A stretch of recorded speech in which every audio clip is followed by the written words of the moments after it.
దాడులు ఆపమన్నారు, ఆపలేదు. దాడులు జరుగుతూనే ఉన్నాయి. శాంతి చర్చలకు రమ్మన్నారు. అందుకు 2 వారాలు సమయం ఇచ్చారు. కానీ 2 రోజులు కూడా ఆగలేదు. అత్యంత ప్రమాదకరమైన దాడులతో విరుచుకుపడింది. భీకరంగా జరుగుతున్న ఇరాన్ ఇజ్రాయెల్ యుద్ధ రంగంలోకి అమెరికా వచ్చి చేరింది.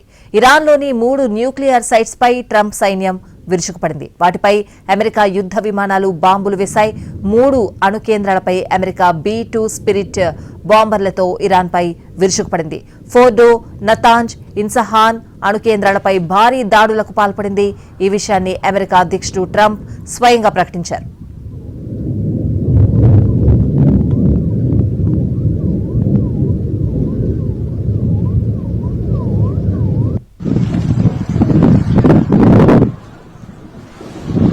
భారీ బాంబులు ఫోర్డోపై వేశామని ట్రంప్ ట్రూత్ లో పేర్కొన్నారు. ఇరాన్ గగనతలం బయట నుంచే ఈ దాడులు చేశామన్నారు. విమానాలు సురక్షితంగా తిరుగుముఖం పట్టాయన్నారు.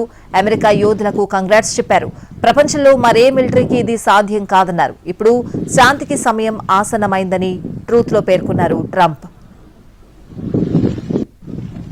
అమెరికా దాడులను ఇరాన్ కూడా ధృవీకరించింది. తమ ప్రాంతంలో అమెరికా దాడులకు తెగబడిందని పేర్కొంది.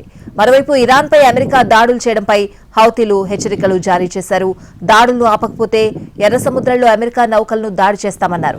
వాటిని కూల్చి ప్రతీకారం తీర్చుకుంటామని వార్నింగ్ ఇచ్చారు.